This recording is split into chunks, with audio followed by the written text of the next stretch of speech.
Boom! Who shot you? J Baby. Play crazy if you must. You know how we get down. Tuesday night. Better and blacker. Bigger and black.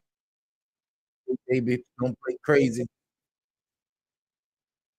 Listen, we got it going down today. Tyler Perry. Oh no, boy. Oh no.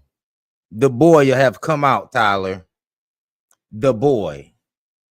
Hey, I'm keep telling y'all, black men, successful black men. I don't care if you chasing pussy. I don't care if you like semen rubbed on your nipples. Y'all need to start doing this with other black people. Because these people that y'all trying to get down with from other cultures, they don't rock with you like that. And today we're going to talk about how they tried to really take R. Kelly out. And I want to have a conversation tonight about how come successful black men in the entertainment industry never come out clean with a clean reputation like they went in. It seems like it's always an effort to destroy these black men, and it don't matter how disgusting and vile these white and executives from other cultures are. It seems like it's not an effort to try to destroy these people, get all into their personal business, what they doing with their hoes, male and female. It's crazy. So we finna see what's going on with Tyler Perry. Also, see what's going on with my boy Kales. And also, you know, we're gonna get updated on seeing what's going on with Diddy. It's gonna be a crazy night. Buckle in, get a like in, get a share in. I'm not too up to speed, but I'm willing to take the time out and get up to speed in a good way. Okay, look like we moving decent here. All right. Look like we got something popping here. Make sure you get a like in on the way through the door. We're gonna just see what's going on with Tyler Perry real quick. Then we're gonna get to Diddy. Then we're gonna do moving left, right, left, right, left. And film titan Tyler Perry is the latest celebrity to be accused of sexual assault. We got our hands on a new lawsuit filed Friday in Los Angeles Superior Court by an actor named Derek Dixon, who starred on one of Perry's hit shows. We want to break down this lawsuit and what it could mean for the movie Mogul. We're on the case presented by Law and Crime. I'm Chris Stewart.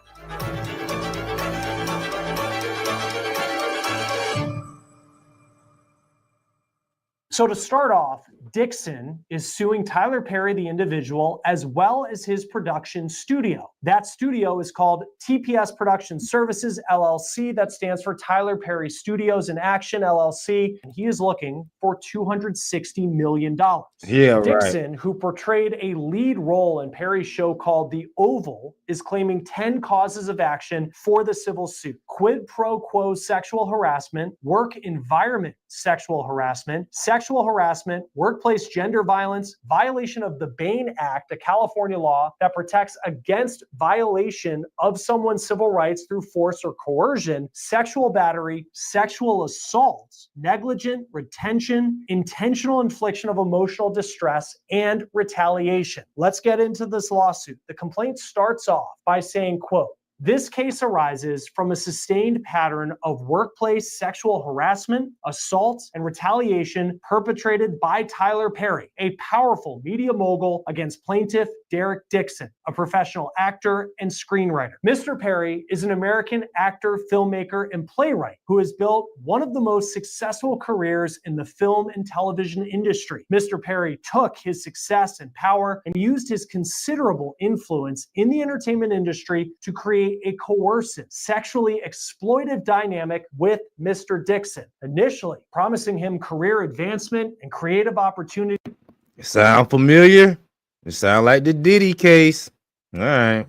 Such as producing his pilot and casting him in his show, only to subject him to escalating sexual harassment, assault, and battery, and professional retaliation when Mr. Dixon did not reciprocate Mr. Perry's unwanted advances. These events occurred while Mr. Dixon was employed as a series regular on the Tyler Perry show, The Oval, and while Mr. Perry held direct control over his employment, compensation, and creative opportunities. This lawsuit even compares Perry to some other infamous celebrities who have been called out for their behavior in the past. Quote, just like Harvey Weinstein, Bill Cosby, R. Kelly, Sean P. Diddy Combs, Kevin Spacey, Roger Ailes, and many others in the industry, Mr. Perry's success has led him to believe that money and influence can get him whatever he wants. That belief slowly transformed into the false idea that Mr. Perry can get whomever he wants. According to the lawsuit, Dixon was working as part of an event staff at a party that Perry was hosting in Atlanta when Perry noticed him and offered him the chance to audition for a part in one of his hit TV shows. Before we get back to this bombshell lawsuit involving Tyler Perry, I want to bring you a law and crime legal alert. If you received a check, it takes to work at Perry's parties in places like Los Angeles and Jackson Hole, Wyoming. As Dixon spent more time with Perry, he says that Perry would flirt with him through text messages and his advances became more aggressive. Dixon claims that he was invited to Perry's Georgia home where he and Perry drank together. When Perry told him he was too drunk to drive and offered him his guest bedroom, Dixon says he accepted. But then he claims that while he was asleep, Perry climbed into bed with him and tried to initiate sex. Dixon says he tried to distance himself from Perry, but he was offered a role on Perry's show, The Oval. The lawsuit then reads, Dixon did his best to tiptoe around Tyler Perry's sexual aggression while keeping on Mr. Perry's good side. Mr. Perry made it clear to Dixon that if Dixon ignored Perry or failed to engage with the sexual innuendos, Dixon's character would die in the next season. Indeed, Dixon's character Dale was shot 4 times in the chest at the end of his first season on The Oval, and Perry always held this over Dixon's head, implying that Dale would survive if Dixon kept Perry, quote, happy. According to the complaint, Perry had made it clear to Dixon that he would kill characters in order to get an actor to be loyal or obedient. During the pandemic, Dixon says Perry convinced him to stay in one of the houses that was part of Tyler Perry's studios, quote, in or around April of 2020. And while Dixon was living in the studio homes on set, Perry often coerced Dixon to drink alcohol and then get on the phone with Perry. Perry would frequently have someone drop off alcohol at Dixon's door. Perry would eventually... Yo, what's up with all these people be needing a place to stay and be trading up basically sets for a place to stay? This guy talk about some Tyler Perry offered me a place to live on his studio. Bro, I don't need a place to stay. I need a job. That's it. I'm not out here trying to slang bussy and get drunk. Talk about you trying to sue Tyler Perry for $260 million. Y'all see how far this joke go? They turn these phone calls into sexually explicit rants. Perry would get frustrated with Dixon and tell Dixon that he was not giving Perry, quote, what he needs. Dixon's refusal to succumb to Perry's sexual advances caused Perry to be ever more frustrated. Eventually, Perry warned Dixon that if Dixon told his castmates about the harassment, Dixon would be opening himself up to lots of, quote, questions and foolishness, and demanded that Dixon not discuss any of their conversations with his castmates. Dixon's lawsuit also listed out some of the sexual commentary by Perry that Dixon claimed he experienced while filming The Oval in 2020. This is what he says that Perry told him. Dixon said that Perry told him, quote, that he liked being choked. That was after Dixon's character was choked by a cast member in a scene on The Oval. Perry also allegedly said, why do you twist your hips when you walk? How can I get a day of Dixon? When will you be thick again? I love how I feel right now, but I don't like being horny. I feel sorry for the first person who flirts with me, and I've been trying to put that energy somewhere else, but everything is sexual on this stuff. The lawsuit also contained numerous text messages from Perry to Dixon, some of which seem to have been sent when Perry was intoxicated, and if Dixon didn't respond according to the complaint, Perry would hound him. Dixon also claims the harassment turned physical. Quote, on multiple occasions, Mr. Perry sexually assaulted Mr. Dixon, including one instance where he forcibly pulled off Mr. Dixon's clothing, groped his buttocks, and attempted to force himself on Dixon. Mr. Dixon told a drunken Perry no, and okay, so Tyler Perry did all that. When that happened, did you whoop some ass? Did you catch a fade? Or did you just run around and not like, oh no? Well, this stuff is getting out of hand, boy. attempted to remove Mr. Perry's hands, but Mr. Perry held tightly onto Dixon's wrists. Mr. Dixon was only able to escape after de-escalating the situation by abruptly changing the subject. The day after the assault, Mr. Perry called and texted Mr. Dixon relentlessly, saying, "Tried you, call me, and I really need to talk to you. Please call me as soon as you can." And finally, when Mr. Dixon answered Tyler Perry's call, Mr. Perry profusely apologized for the sexual assault while blaming it on other things. Perry continued, quote, "He didn't know why he would do that. Maybe he was self-sabotaging." On the very same call where he apologized for the sexual assault against Dixon, Perry told Dixon, quote, "And don't worry, we're going to do your show," referring to the pilot that Perry knew Mr. Dixon had desperately wanted to produce. Shortly thereafter, Mr. Dixon got a call from Perry's lawyer saying that Christmas had come early and that Dixon was getting a substantial raise and the show was greenlit. Perry's attorney explicitly warned Dixon not to tell any other actor on the show about Dixon's raise because no other actors were getting a raise, only Dixon. Later in the lawsuit, Dixon's lawyers write, in or around April 2022, before beginning to shoot the next season of The Oval, Perry called Dixon to discuss the June 2021 sexual assault. On the phone call, Perry lectured Dixon about how Dixon was overreacting to the sexual assault because of prior sexual assaults in Dixon's life. Perry said that there was a misunderstanding and miscommunication and that Dixon needed to say no stronger. In other words, Perry blamed Dixon for the sexual assault, claiming that Perry felt that Dixon's no was really a yes because Dixon did not say no strongly enough. Dixon says he finally, quote, woke up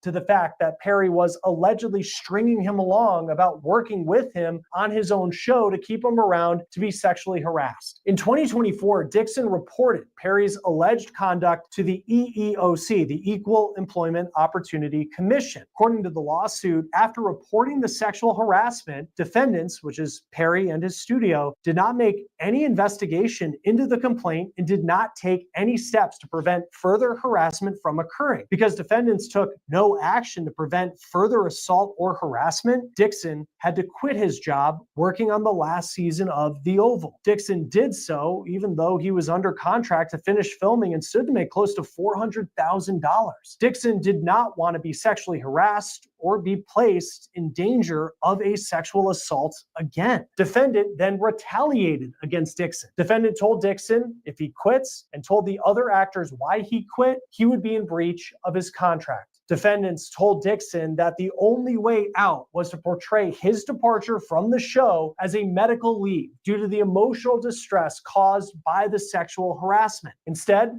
defendant made the leave of absence unpaid and therefore terminated plaintiff's employment, causing Dixon additional loss of income and insult. But Tyler Perry is fighting back. In a statement, an attorney for Perry reportedly said the allegations are a, quote, scam. The attorney went on to say, "We are confident these fabricated claims of harassment will fail." The attorney, who according to TMZ is identified as Matthew Boyd, said in full, "This is an individual who got close to Tyler Perry for what now appears to be nothing more than setting up a scam. But Tyler will not be shaken down, and we are confident these fabricated claims of harassment will." I don't believe these claims one bit. But Tyler Perry, what you need to do now is you need to be coming out letting us know that you like bussy. All right, because there's no reason for this dude to be around, not to me.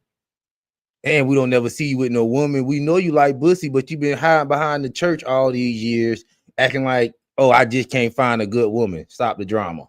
You found this here boy. Will fail. Joining us now is former federal prosecutor and president of West Coast Trial Lawyers. You know the nerd. What's going on, player? Always to be with us here on Law and Crime. I know we're still gathering information about exactly what Derek Dixon is accusing Tyler Perry of, but from what we know right now, how strong of a case does it seem that he has? Chris, thanks for having me. Really breaking news today. Bombshell lawsuit against Tyler Perry, and information is coming in, but it does seem to be a strong case, at least in terms of the text messages. Sometimes in these sexual harassment cases, really the harassing behavior happens behind closed doors. Oh, I saw the text messages. I forgot about them text messages. The text message is crazy. But like I say, I don't believe that, him and Tyler Perry was harassing him. I feel like he was one of Tyler Perry boys. And just like with the Cassie situation, Jane Doe situation, which we know to be 50 Cent baby mama, and this guy's situation, these people leverage their sexuality for money, and when it doesn't work out for them, now they want to come sue. Now he think that pussy worth 260 million. Boy, stop. And it's a he said, or he said, she said, or she said type situation. But text messages are fantastic, whether you're a prosecutor or a civil plaintiff's lawyer like I am. And looks like Dixon may have the receipts in this case. Yeah, he's looking for $260 million. Even though Tyler Perry is a billionaire, that's still in terms of net worth, just from what I've been reading online. $260 million is a lot of money. What does that tell you? And when someone sues someone, like in this instance, it's not a criminal case, and you're looking for a specific amount of money, what goes into determining what that is?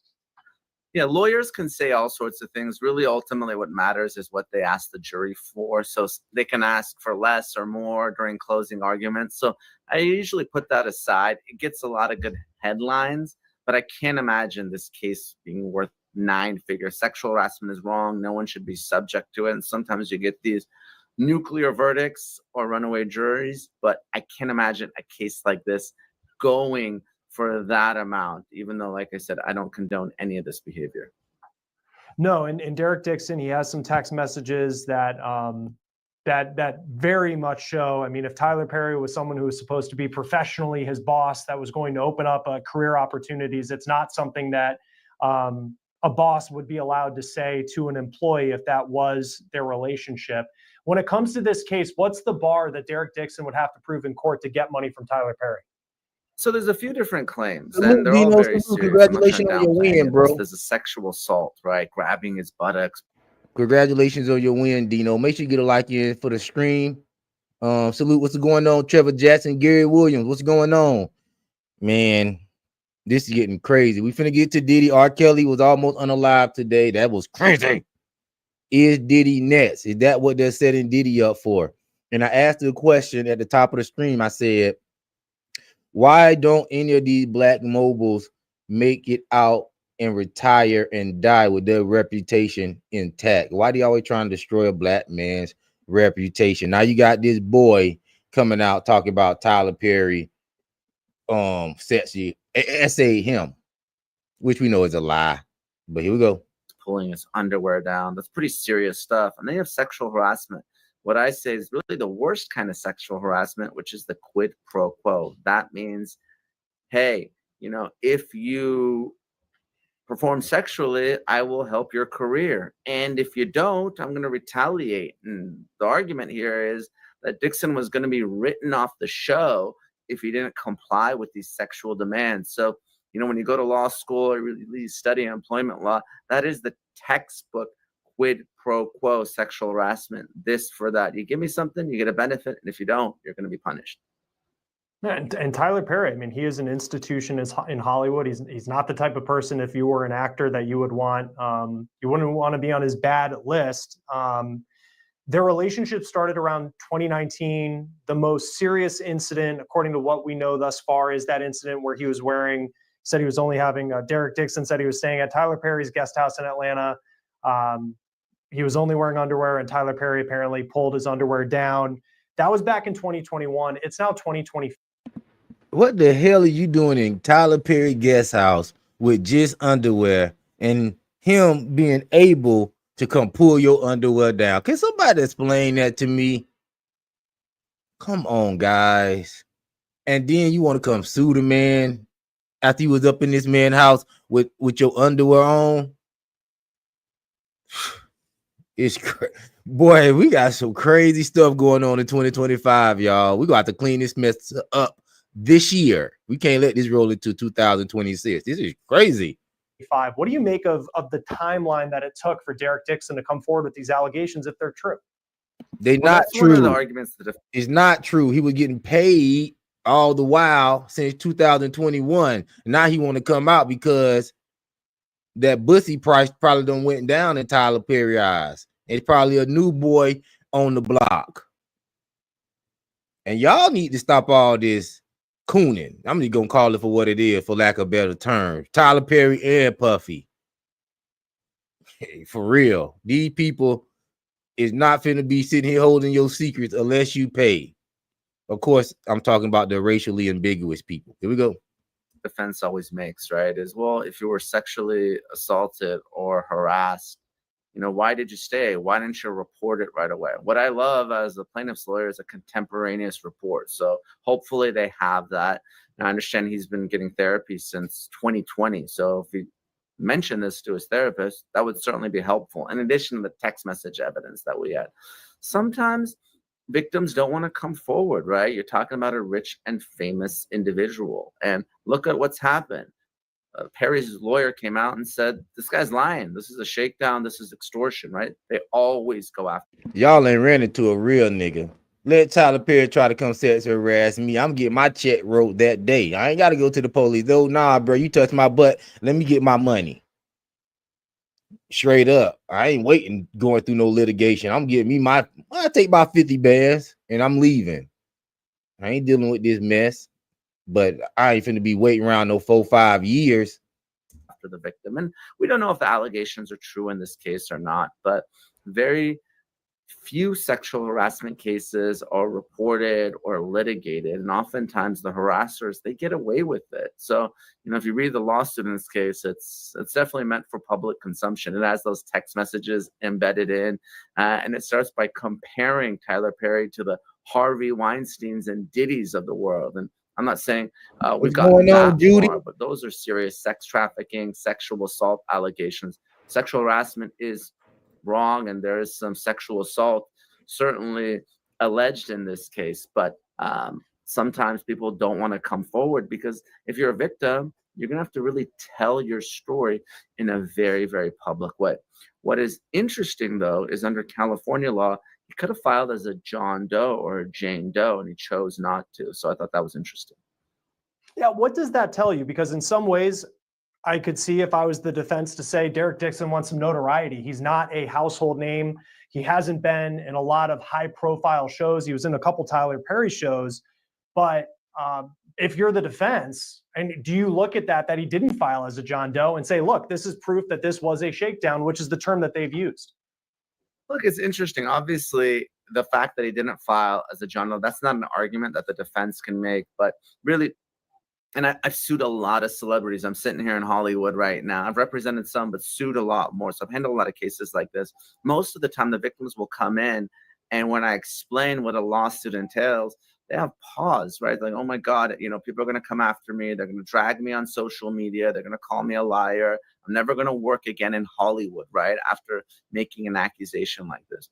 And then I tell them, there are certain circumstances where you can file as a Jane Doe or a John Doe. And most of the time, the victims do want to avail themselves of that protection. Now, sometimes the defense lawyers, they hate it because they think that it allows the victims to smear the defendants. Even in the Diddy case, in the civil case, some of the judges have unmasked the victims. And obviously that's New York law and federal court, a little bit different, right? But in California, the protection is pretty broad. And most of the time, the victims do want to proceed anonymously to at least protect themselves. We got another case, Dino, where we have no victim. We got this man coming out saying that him and Tyler Perry had something going on. He's not giving full detail. All we know is you up in this man's guest house in your drawers. Why? I don't know.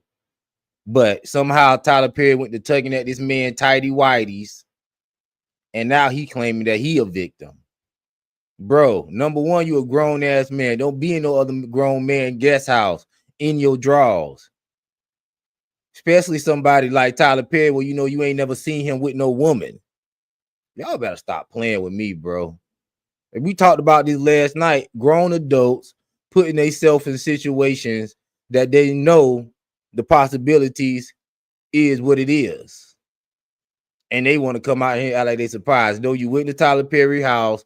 You were advertising bussy. You probably sold some bussy that night. You probably been selling bussy for the better half of the last decade.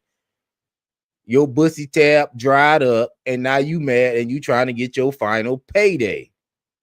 You nasty, dog. And their families.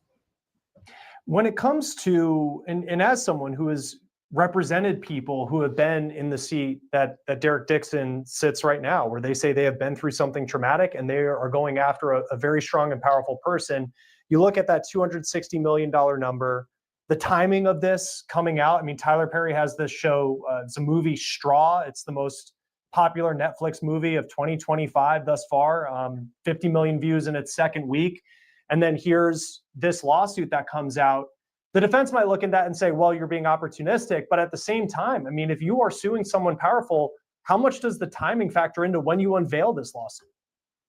There is a PR component as well. Litigation is about leverage, and I would be lying if I didn't consider that. I've come on Law and Crime and I've talked about lawsuits, I filed against Kanye or Lizzo or any number of celebrities, right? Because it can put pressure on them to settle. Now, sometimes they dig in their heels and, that's what judges and juries are for. But if you are trying to advocate on behalf of your client, whether it's a confidential settlement demand, a mediation, or litigating it in the court of public opinion, it matters, right? I mean, you're looking at the Justin Baldoni Blake Lively case. That case is almost as much outside the courtroom as it actually is in the courtroom, because everyone cares about the reputation in Hollywood, and whether it's cancel culture or just bad press, it can force a defendant to settle. So that's a tool that you have to use if you're a plaintiff's attorney representing victims like this. How likely is it that the plaintiff's attorneys had spoken with Tyler Perry's representation ahead of this news coming out today? I think it's very likely. There's two types of lawyers, and I don't know this particular lawyer personally, but I could tell you that most of the time, a lawyer will send a demand, right? They'll send a demand, they'll enter into negotiations, they'll break down, and that's what will happen. I mean, in Cassie's case, there were, pre-filing negotiations with Diddy's team, and they ran out of time. I personally don't like doing that. For me, if I'm going to take a case, I'm taking it because I believe that it's a righteous case, and I'm going to file a lawsuit. Minor. I don't like. You should get a like in on the way through the door. But again, it's a personal preference that I have. There's all sorts of problems with the, pre-litigation demand. They say that this is a shakedown, this is extortion, this isn't about justice. So personally, I like to file my lawsuit. I don't ask for a specific number. I say, you know what? I'm going to talk to the jury when the time is right, because that helps, avoid the defense's argument that this person's asking for $200 million and, he's never made, more than $200,000 in his entire life. I think he's saying the loss of earnings here is 400,000, where you're getting at this number, it's astronomical. So, you avoid some of that bad press and that backlash by just filing your lawsuit and moving the case forward. And with that, considering Dixon he's not a millionaire, he's certainly not in the same financial category as Tyler Perry. How much money does it cost him to keep this going if Tyler Perry wants to fight back? Not a thing. Well, these cases, we handle at our firm on a contingency fee basis, which means we're not getting paid hourly. We get a percentage. So if we take a case, we believe that we can win and we can collect. So most lawyers who handle these cases work on that basis. Some of them will charge hourly. The reason we do this is that way we sort of have skin in the game and we're working side by side with our client, because you're right. It can be very, very expensive to pay lawyers. So again, talking about other cases but that are happening right now, my estimate for Diddy's daily burn, to litigate his case, it's probably $100,000 a day, somewhere in that number or close to it. So it can be very, very expensive to try a case. That's why, unless you have significant financial means, many of the victims, they do decide to, let me hire a lawyer, let me pay them a percentage. That way I'm not out of pocket in this case. Because then I think, and I was thinking about Diddy because he is facing all those civil lawsuits as well. And even if some of those lawsuits don't hold up, it still costs money to have an attorney argue on your behalf in court. On Tyler Perry's side, and I'm sure he has a team, he probably has an entire law firm at his disposal with the money he has. But financially, from his side of this, what does the cost look like in pushing back? And you also wonder, and I don't know this for sure, but if this is, if there's more lawsuits that come forward and you have people who say that there were these types of allegations, that hasn't happened. But I think in Diddy's case, you saw one after another come forward. Financially for Tyler Perry, what could this look like? Well, it can look bad. So obviously like you said, Chris, I expect that Tyler Perry has a small army of lawyers on retainer. And there's going to be individuals that have experience handling employment cases, employment defense lawyers. This is what they do all day, every day. They're going to handle the case. And I expect them to be part of some big firm here in Los Angeles or in Georgia, where Tyler Perry lives, even though the lawsuit's been filed here. So, when you're talking about other victims, though, that is a real concern. And again, I'm not saying these allegations are true, but if they are, Chris, oftentimes abusers abuse more than one victim, right? Listen, what other way do these rich people supposed to try to proposition somebody for sex? Because if I get with you and I meet you at work, I can't have sex with you because I'm the boss. If I do meet you and I want to do business with you and I'm the boss, I can't offer you nothing based on our relationship. You got to get it's crazy how they want to set up the world to where basically if you the boss and you a man, there's nothing you can do. But y'all remember, Fonnie Willis was down in Atlanta. She was having sex with her with the person that was working for her and was giving him all type of incentives and vacation money. They brushed that under the rug. They act like that was no big deal. Do y'all remember that? They act like that was no big deal that Fonnie Willis was down there in Atlanta doing the same thing that they accusing Diddy of. She was basically sex trafficking. She was taking the government and the taxpayers' money, giving it to her lover that she had working under her. They was going on vacation, doing the same thing they said Diddy fucking doing. Man, y'all better stop fucking playing with me, man. Doing the exact same thing, going out of town, freaking off on the taxpayers' money. At least Diddy was using his own money. And I ain't even say, I'm saying that's a bigger crime to me because Fonnie Willis was using taxpayers' money. At least Diddy using his own money. She didn't get no criminal charges. She didn't get nothing.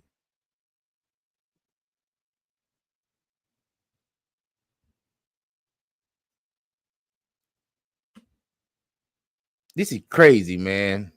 Here we go. We'll finish this Tyler Perry up, then we're going to Diddy. Obviously, in the Diddy case, right? Everyone came out, almost 100 victims. But even in Weinstein, right? That's what Me Too is all about. It's not just me. There's other people that were affected and were harassed. So if the allegations are true and I were Tyler Perry, I would have.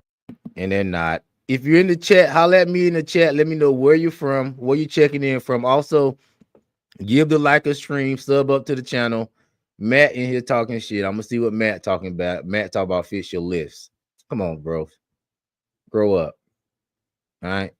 Some of the best broadcasters in the world got a list. Stop hating. Here we go. Big concerns that, other people are going to come forward and it might be a snowball type effect. And just reading through the text messages that we have just read within the last hour of that's a little off topic, Anthony, but I like what you say. Say Biden forced me to take the C vaccine shot. That's dictatorship. Yeah. Who you telling? They talk about no king protest. Hey, that sounds like some dictatorship to me. But they forget about that stuff, bro. Rules for thee, not for other people, bro. That's what they say. Rules for thee, not for me, man. Now, here we go. Recording this, I mean, they're pretty damning. Even if the allegations aren't true, to see what Tyler Perry was texting someone who he had promised jobs to, like, it changes the way someone may view Tyler Perry if you're a fan of his work. I'm sorry about to keep pausing it, but I gotta read this. MM say attack on black wealth and unity.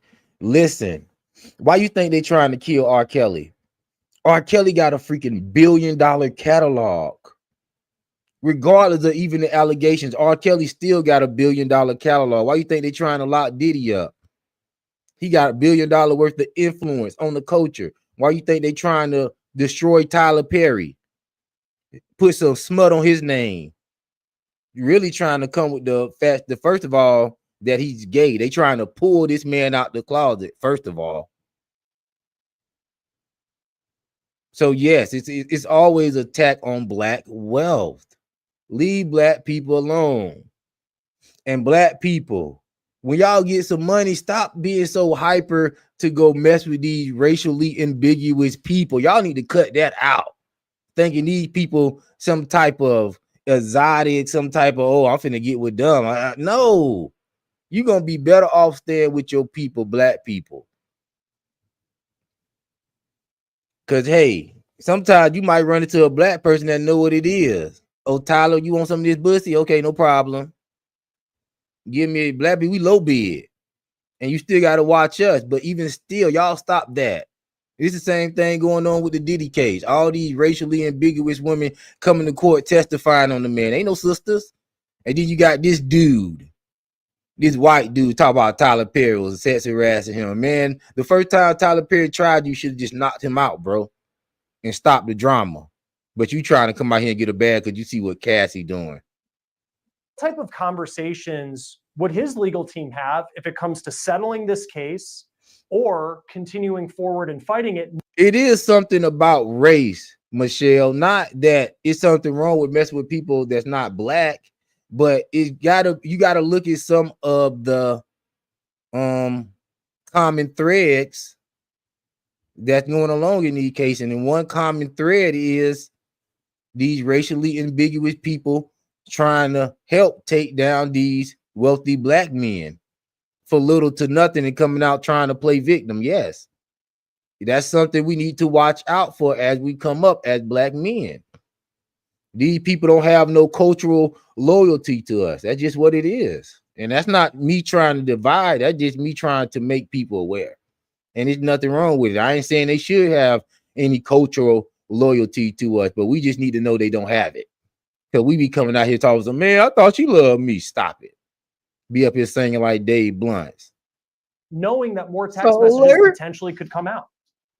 I would have serious concerns if Tyler Perry is indeed sending text messages talking about wanting to expletive, people that are subordinates, right?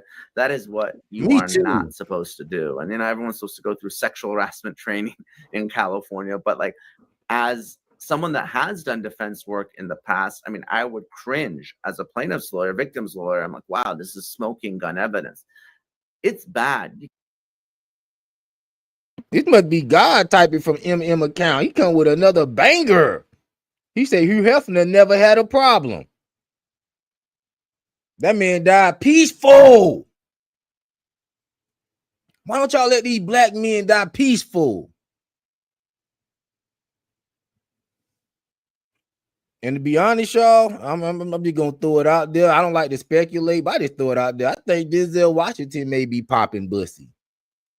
Because there ain't no reason they ain't came after him yet, but he may not have no money like that. See, Denzel Washington never really tried to do no business. Denzel Washington always stayed a worker and stayed in his place. See, if you stay working, you stay in your place. You don't be trying to build no real wealth. Like, yo, one day you might take over Warner Brothers Studios, or one day Tyler Perry Studios may be bigger than Warner Brothers Studios, or one day Diddy Liquor Company may be bigger than the whole Diageo. Maybe Diddy could take over the whole black market when it comes to liquor. You never know. So Denzel Washington ain't dealing with this stuff. So I'm gonna take the bussy allegations off of him. He just not dealing in no real deep business. He not like Bill Cosby, where Bill Cosby got so much ownership and stuff. You talking about the Junkyard Crew, Fat Albert, Bill Cosby Show, Different World. He got so much on lock. So you talking about men like this, yeah, they want to take you down. R. Kelly with that catalog. Because after a certain time in the record industry, your catalog supposed to come back to you after like 30 years. So R. Kelly was finna get start getting his catalog back slowly, going on the road, getting his bag. He ain't got to pay no performance royalties. Oh man, y'all, come on now. Come on, guys. These people, come on, man.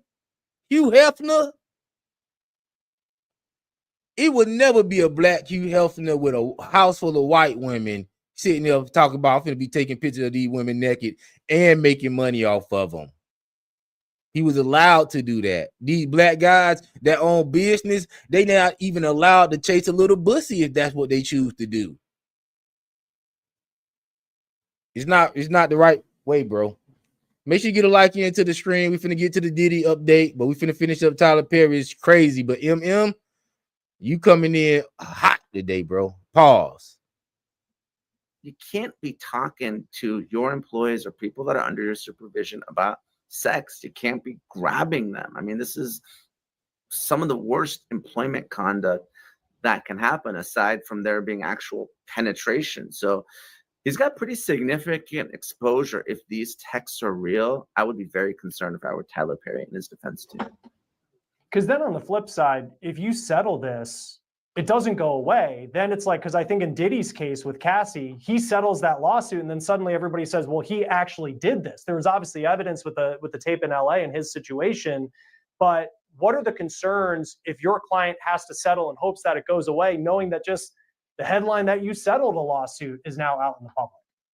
Yeah, that's something I prepare my clients for. I'm like, listen, if there's a settlement, people are going to think that it's a payoff and that it was righteous. So sometimes these defendants, they care about their reputation more than the money. They make you go get a judgment.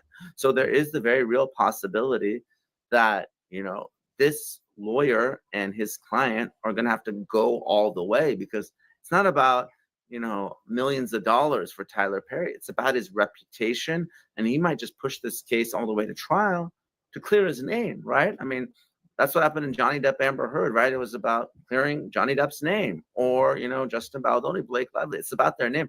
I don't think Blake Lively needs money from. Hey AJ, how you doing? Good question. AJ say, why it matters the race? It's let the one that's guilty pay the cost. But a video I saw of Diddy asking a young girl coming to an after party, not right. Listen, I'm not saying it's not about the race. I'm just saying these women that they're going after and they're preferencing don't preference them as black people. They preference them as money. So they already don't really like them on a personal level. And then they already, what I'm saying, do not have any cultural loyalty to this person.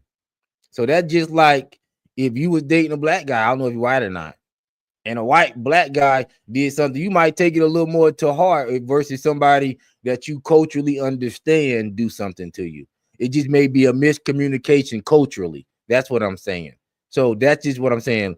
Watch out for that as black people of influence. Now, you just a regular Joe Smo on the street. Don't worry about it. They who you want to. I ain't talking about you. I'm talking about these men right here. This is what we got to notice that's going on with these brothers. That's all I'm saying. But appreciate you for commenting. That was a good comment, because I love to clear things up. John Logic, what's going on, homie? Appreciate you for tuning in. Make sure you get a like in on your way through the door. They say what matters is a man dressing like a woman. Stop it. Yeah, man. What matters is Tyler Perry sitting up here acting like he's not zesty all these years, hiding behind the church. He should have came out and let people know he was into this foolishness, because really what I think they're trying to do also is pull him out of the closet, because the LGBT crew, Silent P, they're probably like, yo, this dude should have been repping for us. He ain't really been repping for us like he should have been, and we know he been down with us. And a lot of gay people in Atlanta been kind of tight with Tyler Perry over the years because of that, because they say Tyler Perry was heavy in the gay community back in the day in Atlanta. So that's what's going on with that. Here we go. From Justin Baldoni, right? Her and Ryan Reynolds are reportedly worth $1 billion. But I think they're trying to send a message, and they want to make sure that their reputation is pristine in Hollywood. Knowing that this lawsuit just dropped within the last hour, what does the timeline look like until this? If he wanted to take this to trial, how long could that be away? So this case is in federal court in the Central District in Los Angeles, which tends to move a little bit faster than state court. State courts here are notoriously backed up, 18 to 24 months. We may get a trial in 2026, so that's pretty fast. It's certainly not going to happen anytime soon. The parties have to engage in discovery. So that means written questions back and forth that have to be answered under penalty of perjury. There's depositions, which is a recorded interview under oath. So if we get a trial, in early or mid 2026, that's pretty fast for the civil justice system. But we're probably looking at later in 2026, if I were a guessing man. Yeah, and it'll be interesting to see just how this story, over someone who is beloved by so many people, how that impacts the public perception. You think of Derek Dixon, what he allegedly went through as well. Just reading those text messages, it's pretty shocking. Nima. If you believe what Derek Dixon went through, I think this gonna have to be another case that we keep up with. It's not gonna be probably a daily thing, but this is very interesting. Very interesting. That's crazy. They coming for Tyler Perry. These people is not playing with this black wealth. I mean, we already wasn't supposed to have it. And these people that scratch, scrape, grind, hustle, didn't take no for an ass over the years, built their company from the scratch. These are the people they coming after of. The relentless businessmen. They do not want to deal with these types. See, a businessman hit his prime when he become in his 60s, late 50s. They don't want to deal with these men like Diddy and Tyler Perry in the business world that got way more hustle than what most of these people in the business world that's not black been handed. They've been handed their stuff. They don't got no real hustle. These people ready to stop fighting. But you got people like Diddy. You got hustlers like Tyler Perry. They ain't finna slow down because they ain't got what they supposed to have yet. Tyler Perry coming and trying to build the biggest studio, ain't asking nobody for nothing. Diddy on his grind. So guess what? They want to knock these people. They want to take out the competition. And how they going to take out the competition? Use their buddies, their friends in law enforcement to help take out the competition. That's why I encourage black people. Let's support our people anyway. Fuck it. They support their Kevin Spaceys and whoever else they want to support. Sitting around here marrying their stepdaughters, Andy Dick, all these people. Crazy. Which I don't know if Andy did anything. I might be having that name wrong and maybe mixing him up with somebody else. The other director guy, I forgot his name. But y'all know. So, yeah, it's an attack on black wealth. And listen, I'm not the blackity black guy. But I'm not finna ignore this. I'm not finna ignore this. Straight up. And we finna get into the Diddy thing. What's going on in the comment? MM say white people will not allow black people to pass down wealth to their children to have a generational income. So they take the wealth before they die. That's what it's seeming to be, MM. That's what it's seeming to be, homie. He said the only thing they've been hustling is other guys' butt cheeks. All right. I mean, listen. Guess what? That's the business world. I don't know if that's the business world, but listen, I'm pretty sure them other big white business people ain't doing nothing less freakier. We know how freaky they get. And like I say, I'm not the black and white guy. That's not me. So I'm not even going to get caught up in that type of rhetoric. But I am going to say we do need to watch out for that as black wealth. I don't think it's the white people that's trying to take their wealth away. I just think it's the powers that be, whichever the race is. That's what it is. Let's see what's going on with Diddy. Appreciate everybody for tuning in. Make sure you get a like and sub to the channel if you haven't already subbed up. Appreciate everybody's support. Here we go. Encounters, violence, and alleged six-figure hush payment. Those are just some of the highlights from today's testimony in Sean Diddy Combs' federal trial. Jurors were shown damning receipts, hotel records, videos, all in an effort to show a disturbing picture of alleged abuse and cover-ups. But the defense isn't backing down, arguing Cassie Ventura, the star witness in this case, wasn't a victim, she was a willing participant. We're going to be breaking all this down, what happened today in court, with Law and Crime's in-court reporter, Elizabeth Milner. Welcome to Sidebar, presented by Law and Crime. I'm Jesse Weber. Hey, so before we get into all this, I want to tell you about something exciting that's happening here at Law and Crime. We have partnered up with On Patrol Live to bring their show to you. We're going to get past this commercial. MM, you right about it. He said any bum on the street could have did what Puff Daddy did. He never even spent that much money doing a freak off. That what surprised me. Like, Diddy was having these freak offs fairly cheap. Trust me, if I would have been having a freak off with Diddy, I would have been trying to come up in a real way. But that's probably why Diddy was wearing a mask. A lot of people probably were confused whether it was Diddy, but a lot of these people came back 2 and 3 times and knew it was Diddy. So yeah, they should have been getting some real money, but they were getting more than market value. Market value for the time for a freak off, especially for like buying vagina for women and stuff, was $40. So these niggas would get like 1,500 and stuff like that. So they were getting way more than market value for the time.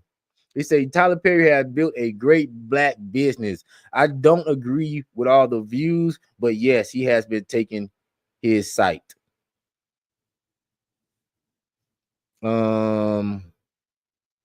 They say black and I generational wealth, and who cares but cheat. See, man. All right, here we go. Somebody want to talk about butt cheeks.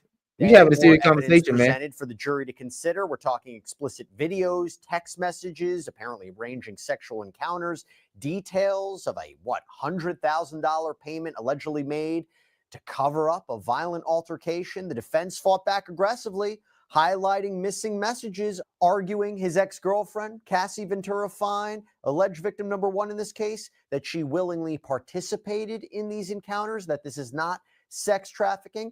And as the prosecution prepares to rest its case, the question remains, will this mountain of evidence be enough to actually convict the music mogul of racketeering conspiracy, sex trafficking by force, fraud, or coercion, and transportation to engage in prostitution? Well, to help break all this down, I want to bring on Law and Crimes in-court reporter Elizabeth Milner, who's been in that courtroom every day for every piece of testimony. Let's go, Elizabeth. Elizabeth does a great job. Always great to see you. So, before we even talk about the testimony, a lot of preliminary issues about. Let me get back to the comments in a second. Let it ride for a second. Get a like in. Here we go. Is there something going on about a leak? Talk to us about these kind of issues before we even get into the testimony.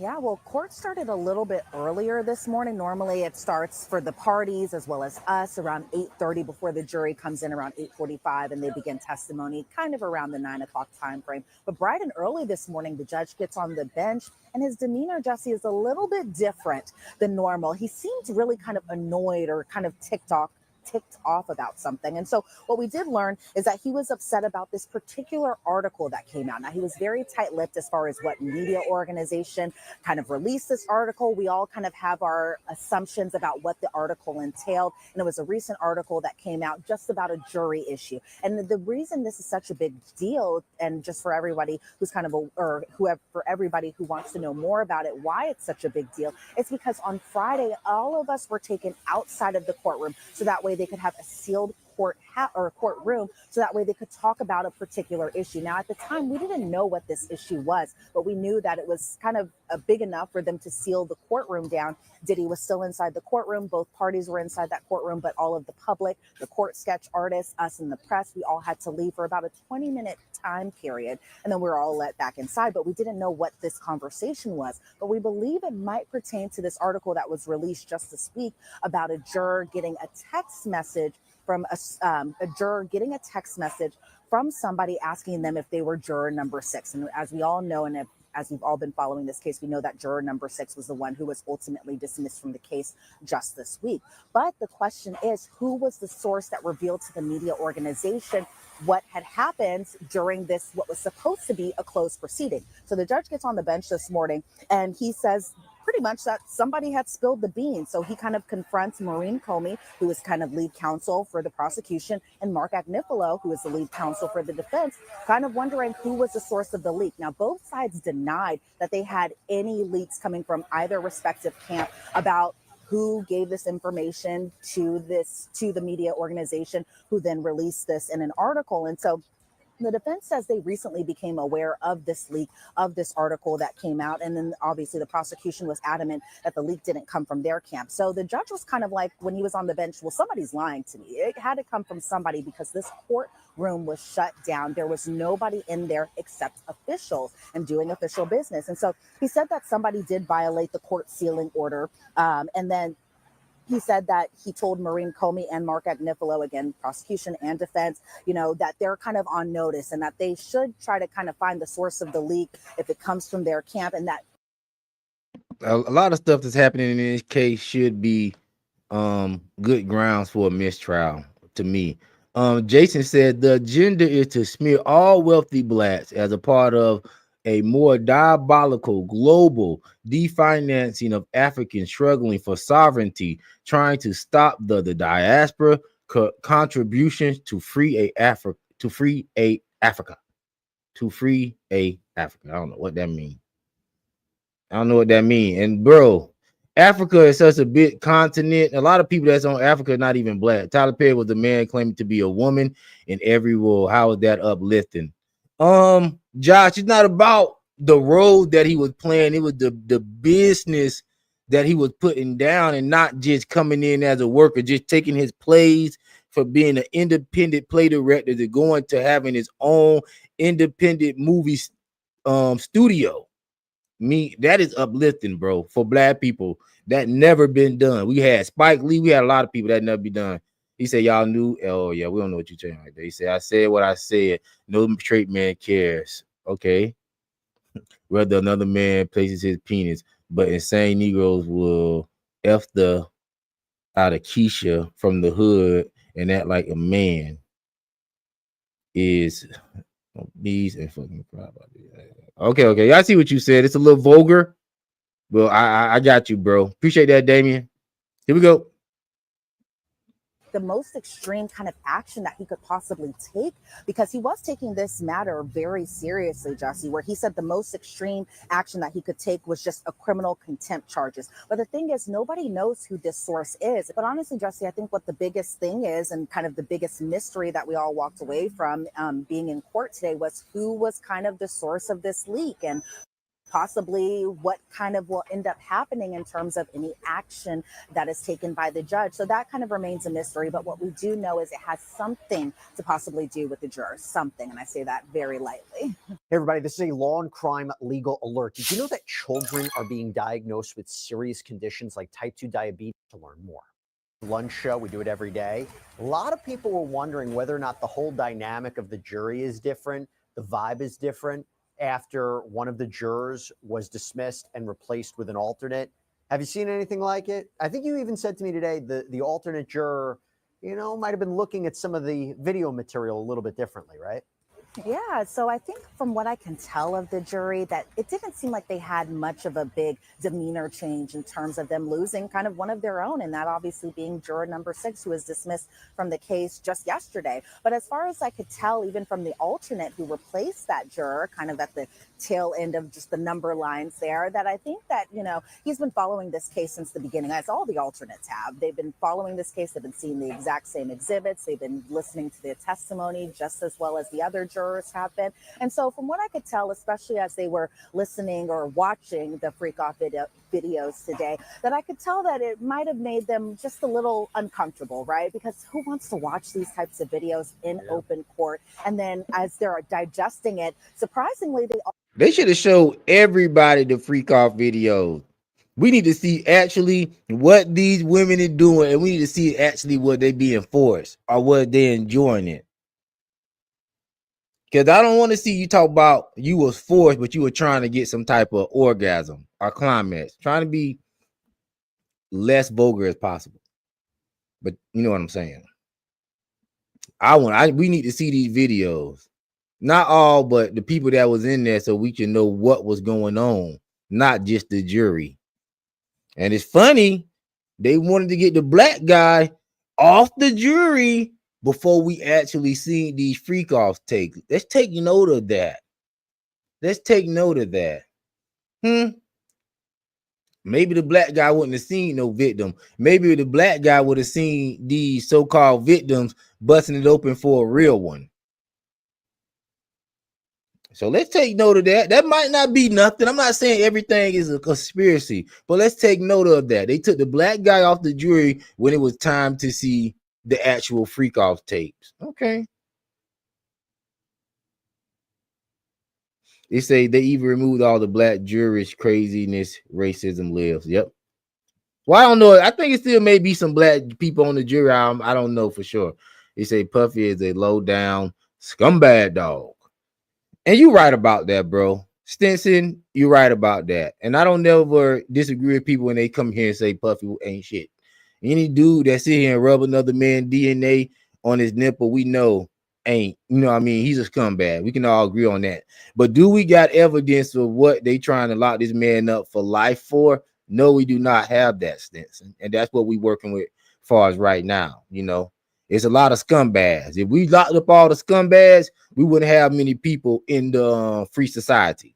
So make sure you like into the screen. Appreciate everybody for tuning in. Sub to the channel if you have not already subbed up. Crazy work. Here we go.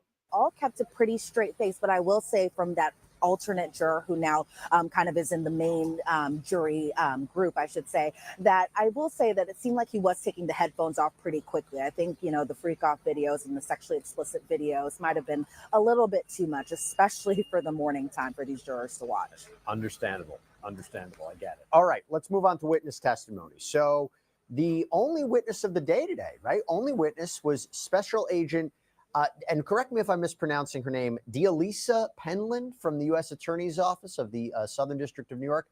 Continued her testimony from yesterday. One of these summary witnesses, when you have a voluminous amount of material, digital material, so video, text, sometimes you need a witness to kind of condense it, summarize it, give an overview of what it is, pick out the big parts into these charts, right? These summary charts. And one of the things that she testified to was the jury saw records for an escort named Jules, right? So what did we learn about Jules? What did those records show?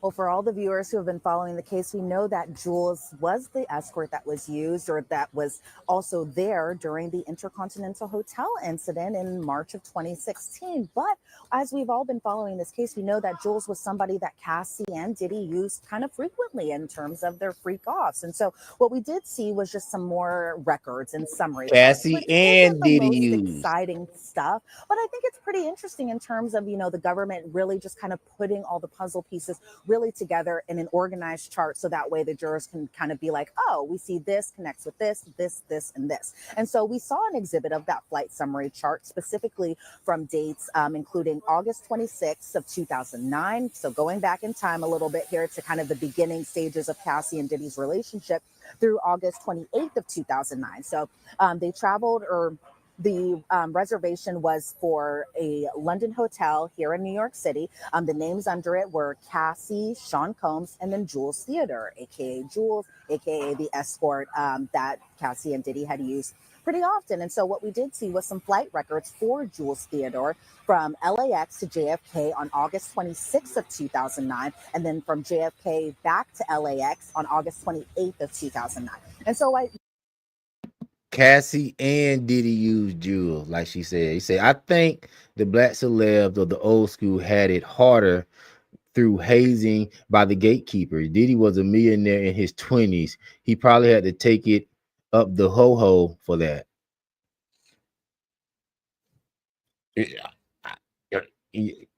Jason, hey, y'all be dry. Hey, listen, you own something there, bro. That's a different conversation, bro.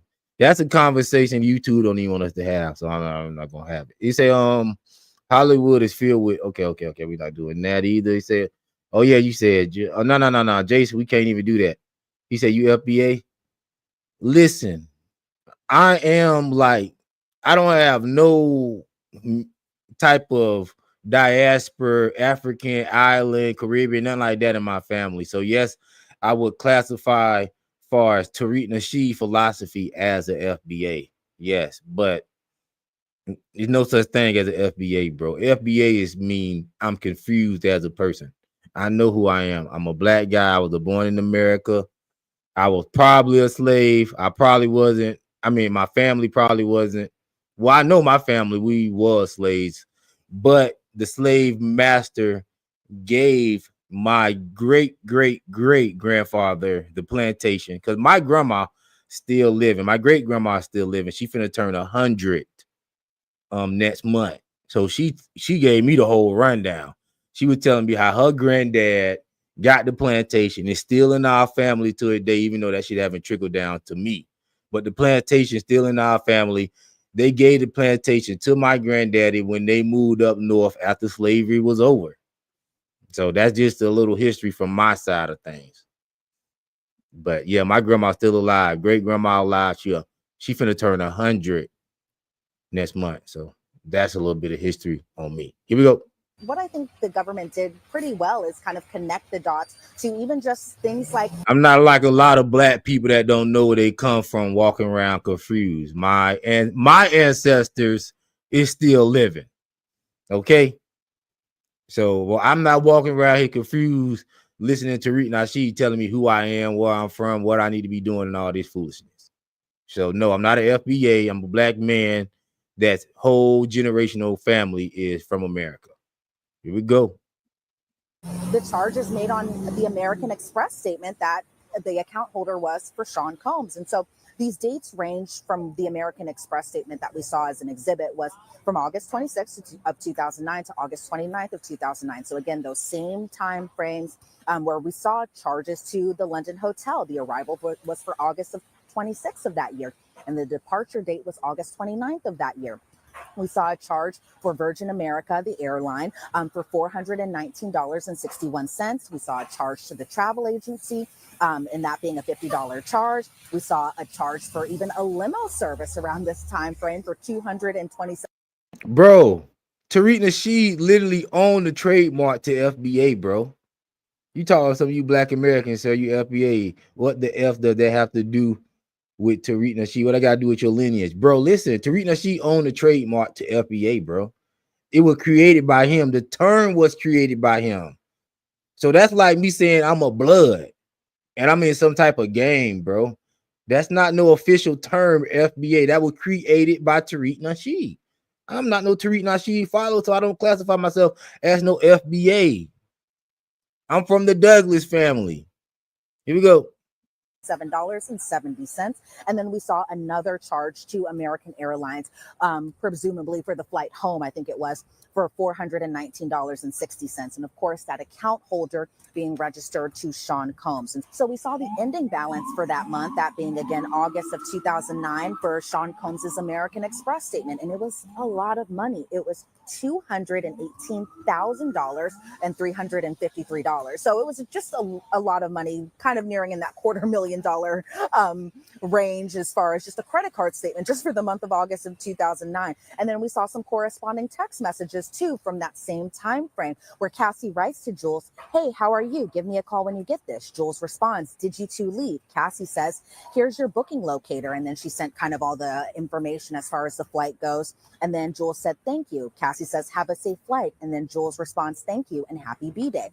And so there were just some more kind of similar summaries that the jury was able to see that really kind of connects the dots between the flight summaries to the American Express statement charges, and then even just the corresponding account numbers that kind of went into paying off that particular American Express statement, as well as records from the hotel, and then notes attached from the hotel reservation. Yeah. So really kind of taking it piece by piece by piece. And I understand, charts aren't the most exciting thing, but it really makes a lot of sense when you kind of put it into the full context. I think they're so important. If you're trying to prove transportation to engage in prostitution, right? Transporting sex workers and alleged victims for the purposes of sex work, this is exactly the kind of evidence that you need. Transporting people, right? Transporting sex workers, alleged victims, it's also part of sex trafficking. There is a commercial element to that, right? There is a travel component to that. So the payment receipts, the credit cards, the travel records, these are all so important. They're granular, they're specific, they're data-driven, but they are so important in proving these charges. What about this hotel stay for someone named Dave? How was that booked? So it looked very similar, honestly, to Jules's kind of records too, where we saw the flight summary exhibit, those for the dates of September 15th of 2014 through September 17th of 2014. And so we saw that the reservation was at the Four Seasons Hotel in Los Angeles. So instead of New York City, it was in Los Angeles, and the reservation name was for a person named Eli Maroon. And what we know about Eli Maroon is that he's one of Diddy's assistants. And so the names kind of corresponding with this particular time frame were Sean Combs and Clayton Howard, aka Dave. Now, what kind of stood out to me, honestly, Jesse, was that Cassie's name wasn't in this kind of list of names. But then I kind of thought about it around this time frame that they wouldn't need to fly her out, mainly because she already lives in Los Angeles around this time frame, or also possibly that it wasn't her in this hotel room. So you could really kind of see it both ways, but really just the names that we saw attached to it were Sean Combs and Clayton Howard, aka Dave. And so the flight records were for Clayton Howard from JFK to LAX on September 15th of 2020.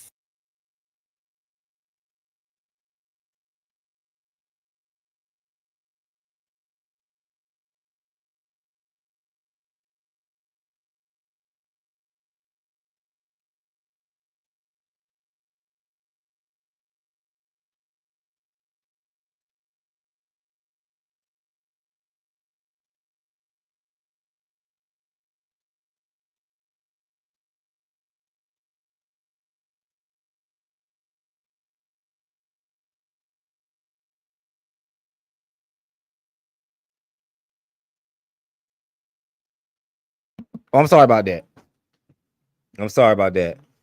I was saying that the reason why I don't take none of this stuff serious because we know the guy, Jews, who was actually traveling cross state line to sell penis to Diddy and Cassie, and this guy is not on trial. He just walking free the actual prostitute. Why is Diddy on trial? This is why this case is so invalid. This is why nobody see victims. We see people who would pay for their services, and if they was breaking the law, they need to be in court right along with Diddy. They should not be able to walk off site free, and for all we know, still out here selling penis. This is crazy. They keep talking to me, yeah, we got the date records of when Jews got on the plane, and we got the text messages, and we got the airplane tickets. So why Jews' ass ain't locked up? That seemed like a slam dunk case on him. So Jews, it's okay for Jews to walk away. Why? Because he broke? Because he don't got no generational wealth? Because he just got some cheap ass dick that he's slinging? He don't got nothing popping? He can go. Cassie, she ain't building no generational wealth. She's a whore. Probably still getting, no, she ain't, I ain't gonna say she on drugs, but an ex-drug addict. She ain't really got nothing popping. If she get out, she's not going to be building no jobs for nobody. She's not going to be making other billionaires with her money like Puff was. So let her go.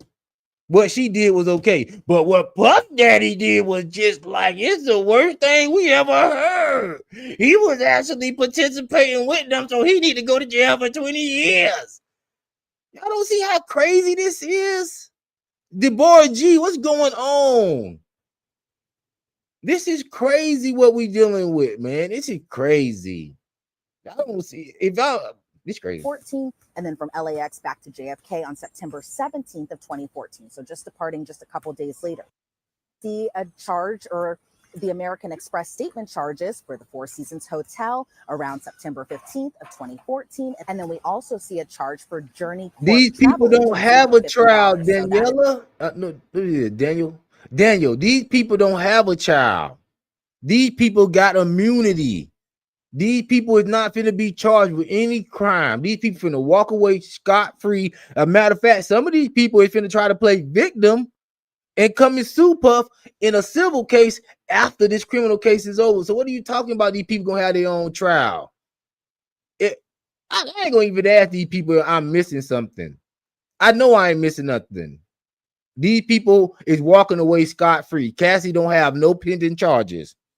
Jews don't have no pending charges. The Punisher don't have no pending charges. Jane Doe don't have no pending charges. So no, they do not have their own trial. See, when you start putting the truth out there, they want to start throwing a lie out there where they got their own trial. No, they don't. So you know it don't make sense for us to be having a sex freak off RICO, and we're gonna narrow it down to where we only gonna charge one motherfucker when it's supposed to be a RICO. Man, y'all better stop playing with me, man. Y'all better get a like into the stream, man, because I know I ain't crazy. Here we go. Office, the travel agency that's been used to kind of help book a number of flights or hotels too. And so then we see an exhibit of 5 different bank accounts that helped paid off this American Express card statement. And the accounts were assigned to Combs Enterprise, Bad Boy Entertainment, Bad Boy Productions, Finance Department. And then we see the records from the Four Seasons Hotel, where the reservation, again, being under Eli Maroon. The arrival date was for September 15th of 2014. The departure date being September 17th of 2014. And the room rate being about $495. We see a payment for American Express with the account number that's assigned to the cards that Diddy had. And then we see the contact name under this particular reservation, or this hotel record, I should say, from Christina Coram. And so just another thing that's kind of attaching her. So it's kind of pretty sad that we're not seeing her being called as a government witness per se, or possibly even a witness altogether. We just have to wait and see. But under the reservation notes for the Four Seasons Hotel, it says Mr. Eli Maroon asked for a room to be added to his reservation. And then we see a travel invoice for Bad Boy Entertainment, and the passenger being. There you go, Daniel. Appreciate it, bro. You came around and then didn't take all the whole screen. See, people is waking up as this scream going on because they coming in and they thinking one way, and then when they come in, they see, yo, we don't have no evidence. We can't just throw this guy away and let all these other participants walk away free. And Daniel said it right. He said, yeah, they all should be charged. Yes. Now, if they was all charged, this would be a whole different stream, because we'll actually have a case. We still wouldn't have a case, because I don't believe in locking people up just based off the fact that they were just some freaks. If people want to freak and exchange money, why they freaking, that's on them. It's a lot of poly relationships like that, where it's more than one, more than 2 people in a relationship. They exchange money, they freak off. People got personal lives. People do all type of craziness when it comes to sex and different things. So I still wouldn't support throwing nobody away just based off a stupid freak off. But I damn sure not going to support them throwing this man away solo dolo when he was busting it down with other people in the freak off. What's going on, Ryan? Welcome back, fam, man. Appreciate you for tuning in, man. Get a like in from me. I know you always show love, man. Listen, since you know how long I've been on this, Ryan, and we still don't have no evidence, and we still don't have no victim. Ain't that amazing, bro? I've been on this about a month, bro. We still don't have none of this stuff. It's crazy, but it's wild. Clayton Howard, aka Dave. So again, these are just some of kind of the way that the government was presenting these types of summary charts, where it's really just the flight summary chart, kind of putting it all together, and then really taking it again piece by piece, really connecting the flights, because the defense can really be like, okay, well, how do we know that the people there were actually there at the specific time frame? And so they, they did what they could under cross-examination. I know we'll talk about that later, but in terms of just what the government was doing, I feel like they kind of did a pretty good job in really just putting it all together and really kind of laying it out in a very kind of layman's type of way, so that way we could all kind of understand, and it clicks right there. Right. All right, we're gonna get to that part. But yes, Deborah G, we talked about R. Kelly at the top of the screen, and we were talking about how all of these people that got a possibility to pass down generational wealth, all these moguls, they try to take them down. We talked about that top of the screen, and I was telling them it's a common theme. So it's crazy, Deborah G. You got to go back and listen at the top of the screen. We'll break it down. But yeah, they tried to take out R. Kelly today, because I've been telling people, and I said it last week, they want R. Kelly catalog, and they want R. Kelly unreleased music. They want that, because they want to be able to sample that. They want to be able to give it to other artists to cover and sing without giving him credit, just like they did Prince. So that's what's going on with R. Kelly. That's why they want R. Kelly out the picture. They done made him. It's crazy. And we talked about Tyler Perry too. It's crazy. But yeah, hop back on top of the screen. We broke all that down at the beginning of the stream. Here we go. Right, because when Cassie testified or Jane testified, they would talk about alleged sex workers being transported to X, Y, and Z. This obviously corroborates their testimony, but now you can actually, exactly like you said, you can pinpoint it. You can link Sean Combs, you can link the money, you can link the travel, and that is key here. That is key. So it was introduced by the alleged victims, and now they're really trying to finalize it and really make it crystal clear for the jury. One of the things that came up a lot during the course of this case, even from the very beginning, was about the damage to hotel rooms, right? These freak off events, how elaborate they are, how intense they were. There were records about hotel damage fees, right? Those were shown to the jury as well. What did we learn about that? Yeah, so what we did learn is that there were hotel invoices, hotel records, just more documents that were shown today. So, for example, we saw one hotel invoice for Phil Pines. What we know about Phil Pines is that although he wasn't someone that was called to testify that we know of, he is somebody that we do know used to be Sean Combs' assistant. And so we saw that hotel invoice under Phil Pines' name, but a charge for $500 because of damage to drapes, something that's been testified to even previously. But we also saw another exhibit, that being a hotel invoice for L'Hermitage Hotel. And then it was a $1,700 charge for linen damage. But I think they ended up taking away that $700. So it ended up just being a $1,000 charge. But the hotel was booked under a Mr. Ryan Lopez. What do we know about Mr. Ryan Lopez is that he's also somebody that used to be Diddy's assistant. And so then we kind of see around this time frame, just again, those American Express statements that really kind of showed, or the government was able to show that this American Express statement also paid off some of these damages, including the damage for drapes or the damages for the linens. And so even though they Okay. Angel said another common theme is spreading negativity about them for years, then years later charges filed. Yeah, they gotta beat it into you, programming. Diddy was doing this, Diddy messed over people. Nah, man. Diddy did business like everybody else. He was freaky as a whole bunch of freaks and crazy people in Hollywood that's doing all type of foolishness. But like I said, when these moguls come up, these older business people do not want to compete with a person that's probably still hungry as he was in his 20s that got $1 billion. They don't want to deal with Diddy. They don't want to deal with a Tyler Perry who got a vision to and taking these black actors like Taraji P. Henson and paying her what she is worth.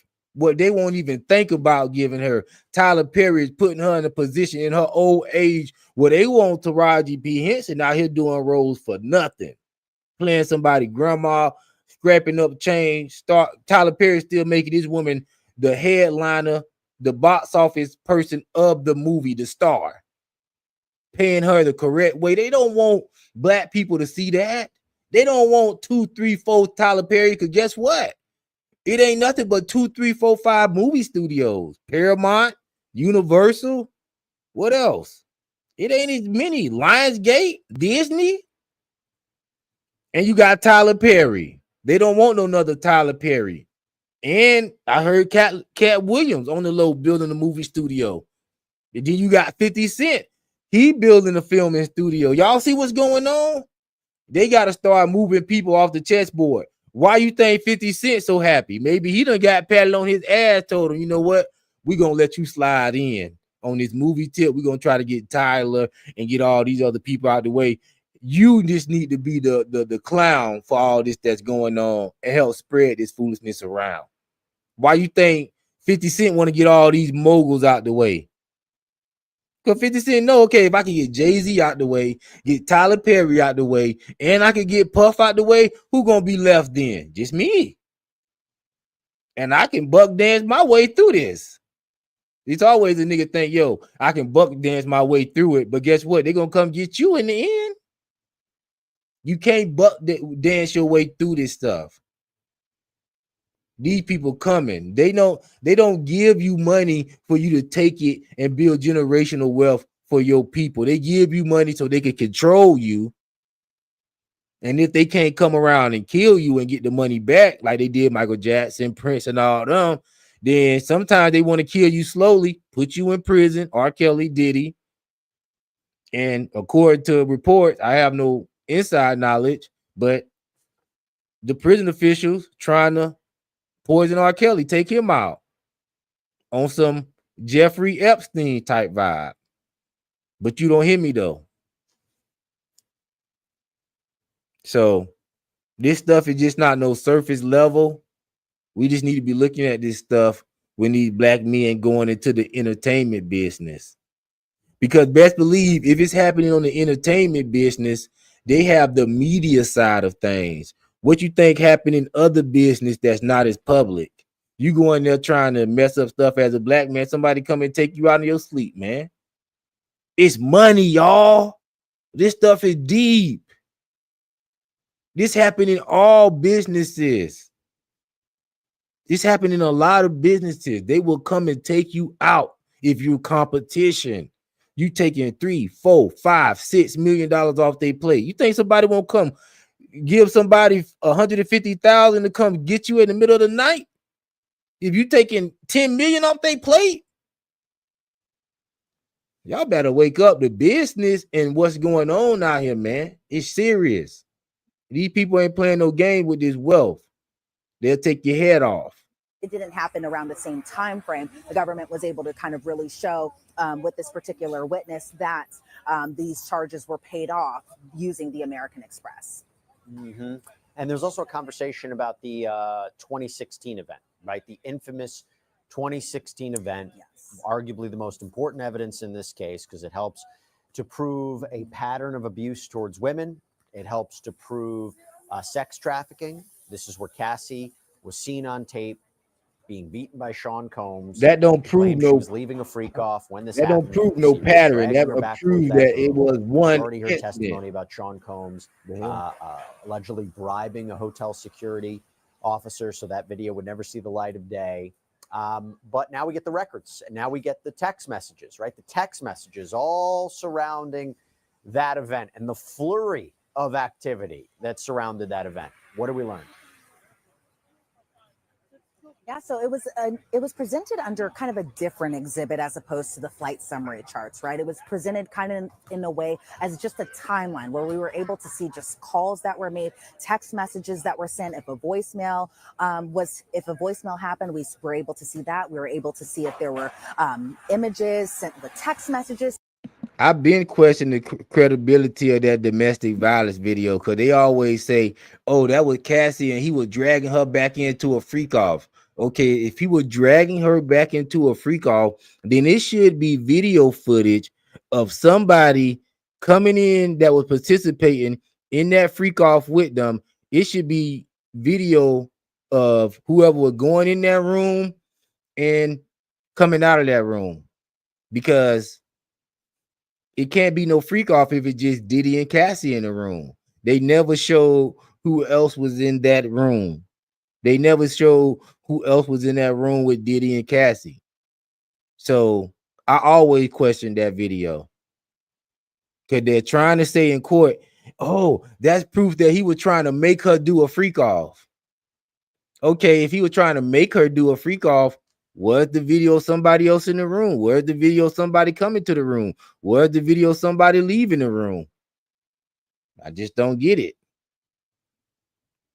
He said he didn't drug anyone. They did drugs together. Hello, Cassie is that and a drug addict. Oh, he said Cassie is a thought and a drug addict. You right about that, bro. We all know that.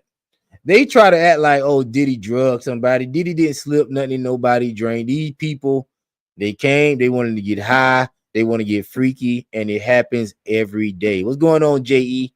It happens every day. People just live like that. I don't do drugs. I don't do freak offs.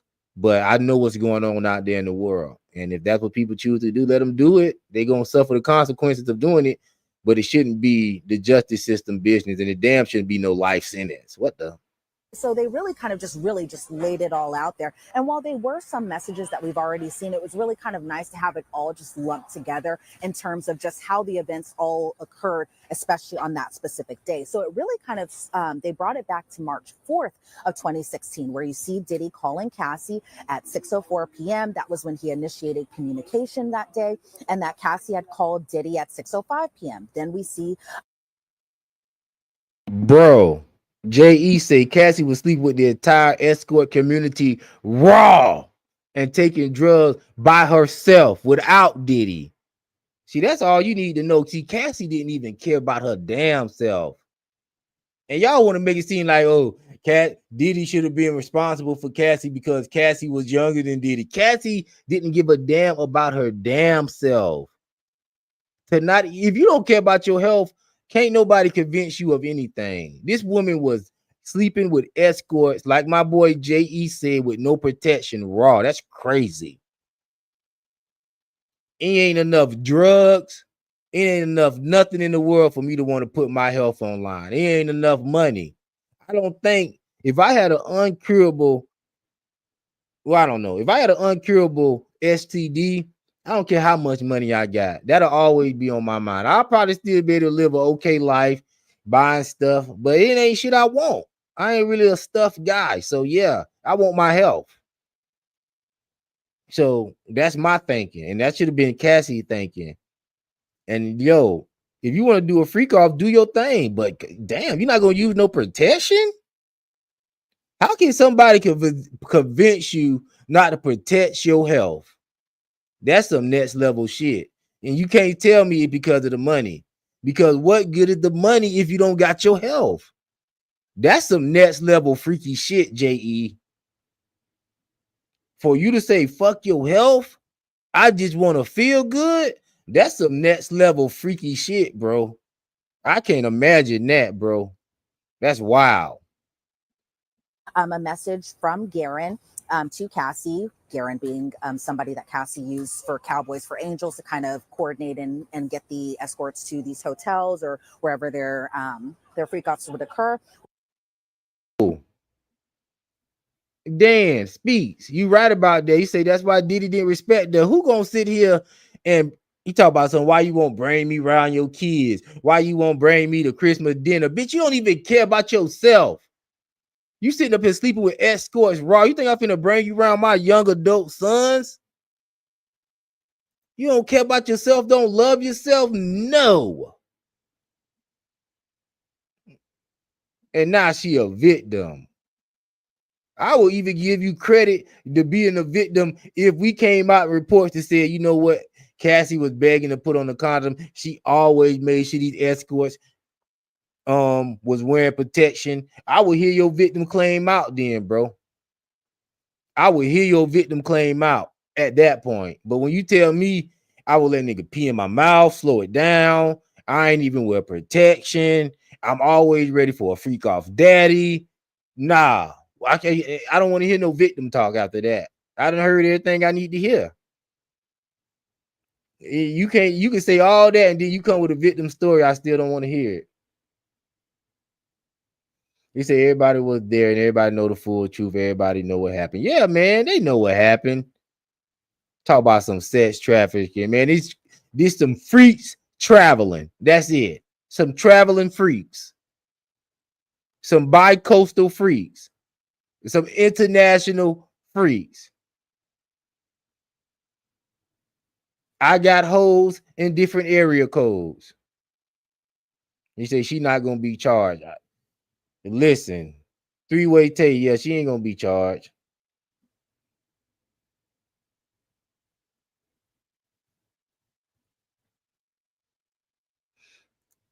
I'm gonna go up to my guy. Seemed like he had a good comment. I like to read the comments. People take out the time to type. Oh, here's my boy Ryan Cliff. He said with no minors involved. Yeah, we know that. What he did in the hallway to Cassie was bogus, but that's not a federal case, and she already got paid for that. Yeah, no case there.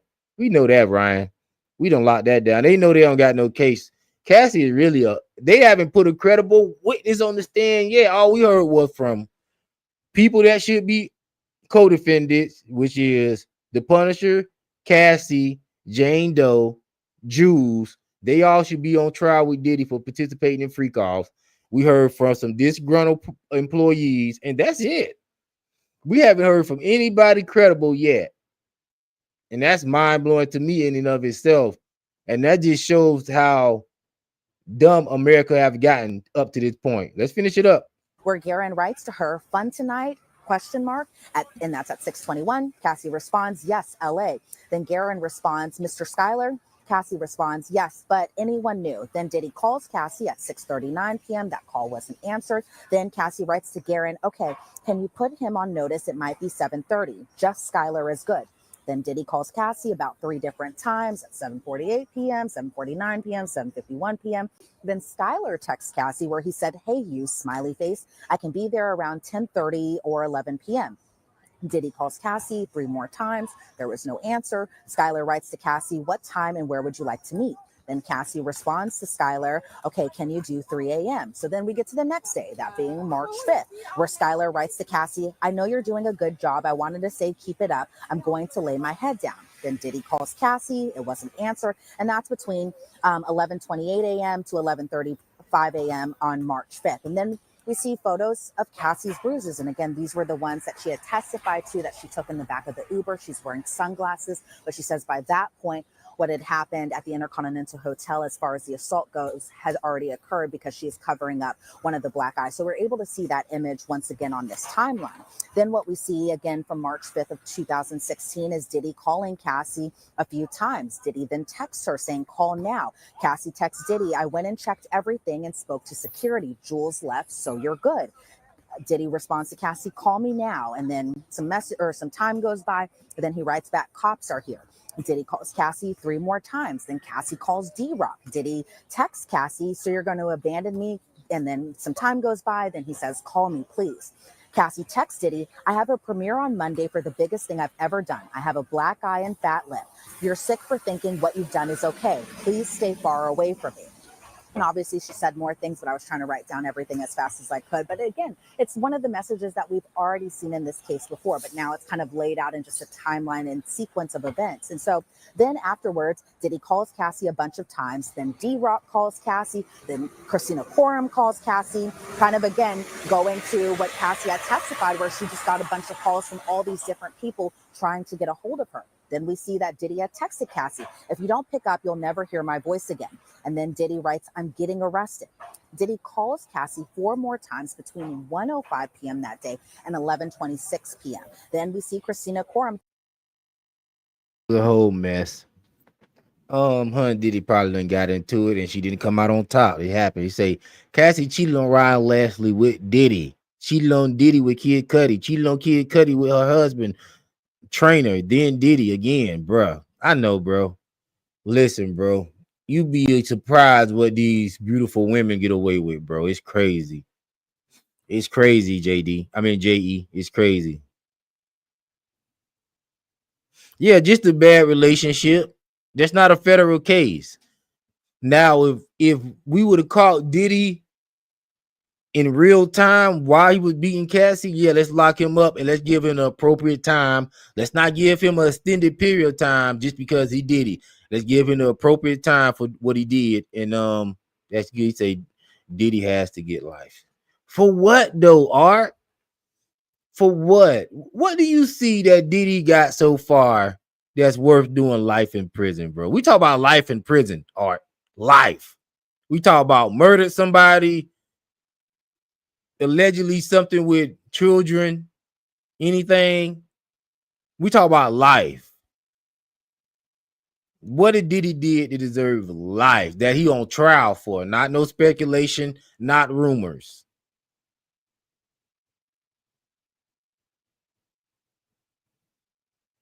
He say Ryan is federal, big dog. He said this is not a federal RICO case. Wake up, people. Yeah. And I think what Ryan's saying is they don't have a case. What's going on, Sin? Welcome back, love. Appreciate you for pulling back up on me. Salute. Make sure you get a like into the stream. Appreciate you for pulling back up on me, man. Always good to see your beautiful face. He said he doesn't deserve life. Yeah. I haven't seen anything where I'm like, man, put this monster away. Now, you got some freaks. These freaks, that's on them, though. I don't see no problem with what Diddy got going on. So far, I haven't seen no evidence. Texts Eli Maroon, what room is he in? And that happens at 1:09 p.m. Then D-Rock texts Christina Coram, is Puff at the house? Cassie then calls D-Rock a few times. The calls connect, but only for just a short time period. Then D-Rock messages Christina Coram, I'm in the car headed to you. Then Cassie texts Christina Coram, can you please tell him the neighbors are about to call the police? And remember, if you kind of go back to her testimony where she had said she finally got home, then there was kind of just a commotion that happened over at her place. And then they believed that the neighbors had called the police because of just what they were hearing as kind of a noise disturbance type of thing. And so then D-Rock writes to Christina Coram, tell him that he needs to get out of there. And Christina Coram writes to Cassie, sorry, urgent. Please call me back. I got him. We're leaving. Then Cassie writes to Christina Coram, thank you. Please take away any keys that he has. So at 3:27 p.m. that day, Christina Coram writes to Cassie, talk to him. He promised he won't go back over if you just talk to him for 5 minutes. And then a couple of, time goes by a little bit here. And then Christina Coram also writes to Cassie, sorry, don't want to be in the middle. Just want to make sure he doesn't go over there. And so, while, on its face, it doesn't seem like it's a lot, but because we've seen these messages before. But again, it's really just kind of laying out just everything that had happened. And I think also what was interesting, Jesse, is that they really kind of started laying out the sequence of events in terms of just Eddie Garcia's role and what had happened after the Intercontinental Hotel incident too. And I remember Eddie Garcia. This was the bum that didn't get no money for the video, so now he's salty. That's one of the security guys from the hotel. He got fired. I think he talked about he was making $10 an hour. It was crazy. I remember that episode. We were clowning him. If anything, he should get time served for DV, and that's it. Yeah, man. I think he learned his lesson on the domestic violence. He's been down a while, so you didn't miss too much, Sin. We were talking about Tyler Perry at the top of the show, and we were kind of, mix and mingling it in with what we're seeing with this Diddy case. Only difference is, Tyler Perry was just straight up chasing Bussy. Least Diddy was doing the peanut butter and jelly thing. Diddy was doing the sandwich thing. At least he had a woman in the middle of him and the man. Diddy went right to the meat the meat. Bow. Diddy went nut. Tyler Perry went nut the butt. So yeah, that's something different. And like I say, I give less validity to the Tyler Perry case because you a grown ass man. I don't want to hear nothing about I was being essayed and I was scared. Man, you better put your dick beaters up. And I know you got some dick beaters because not even for your own. You use them for other men. Put them joints up because they should be strong. And if somebody come and do something that you don't like, we should get in the news. Yo, Tyler Perry caught a fade on the set because he was trying to take Bussy. That's what we should be hearing in the news. And then the lawsuit should come after that. But I don't want to hear about oh yeah, I was spending the night over Tyler Perry house and I was in his guest house and he came in there while I was in my draw. In your drawers, in another man's house. Number one, what you were doing in another man's house drinking? Ain't no women there. But y'all better stop. Y'all better stop playing with me, bro. Trevor, they better stop playing, bro. What are you doing in a man's house drinking? Ain't no women there. You get too drunk. You claim you can't drive home. You can't catch an Uber, but you can't drive home. Okay, we'll give you that. So Tyler Perry say, go ahead and stay up in the guest house. You say, okay, you get up in your drawers in a man's house and leave it to where he could come into the room, not even to the room, to a whole nother house and start tugging at your drawers. Bro, they better stop playing with me, bro. And that's what I'm telling y'all. With this Diddy stuff, it doesn't stop. If we don't put a stop to it, the stories is going to get more and more outrageous, guys. You see what this guy talking about? You a grown-ass man. You could have called you an Uber. I would tell you what I would have did. I would have been, if Tyler Perry said, come to the crib, let's talk business, we finna sip on something, I would have said, okay, I'm coming to the crib. I wouldn't have been gotten drunk to the point where I'm finna be happy. I don't know how to get up out the crib. That's number one. But I'm gonna come over there and talk business. Man's space between us. That means 2 or 3 arms lift. You over there, I'm over here. We talking business. Okay, I see where you coming from. Okay, let me get this money with Tyler Perry. Boom. Once we get the money talk, if we got some contracts to sign, let me look over the contract. Let me sign the contracts. Boom, boom, boom. I'm out.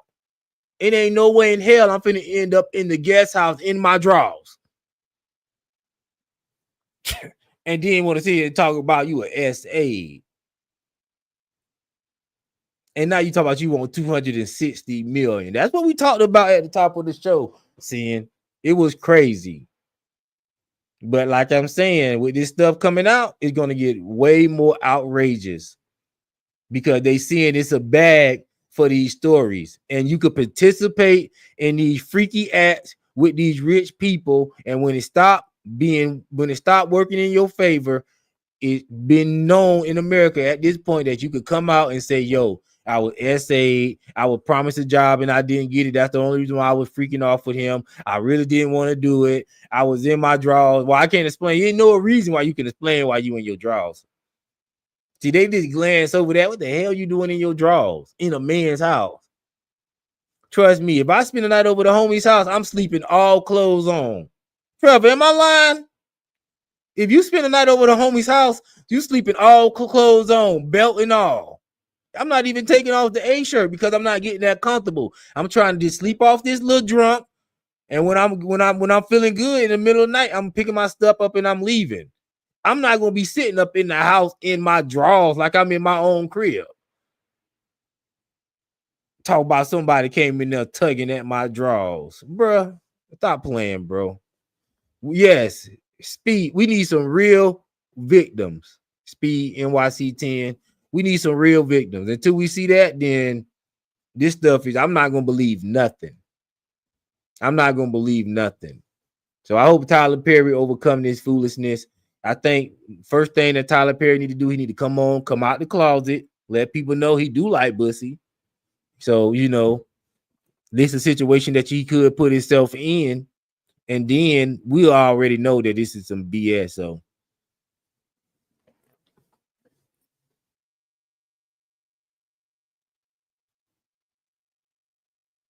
he said, with all this going on, we won't be able to sympathize with real victims. Listen, like I say, I'm only sympathizing with people that report to the police the first time, and children. That's the only victims I'm identifying with. If it's 4-5 years of victimhood, no. I ain't identifying with nobody who was a decade-long victim. No. Not gonna happen. I want you the first time something happened to you, go to the police, and I got all the sympathy in the world for you. But all this, I was a victim 4-5 years, and I was a victim and getting my rent paid. Hold on, you a victim and you were getting your rent paid? Okay. I want to be a victim too. Somebody pay my rent. That's what victim get. Free drugs? I was getting all the free drugs, money, rent paid, trips. I'm a victim.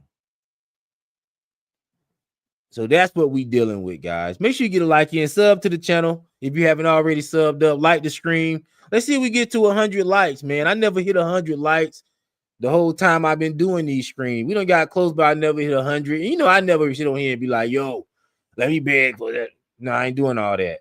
But if you can, let's see if we can get to 100 just to see if we got any group effort.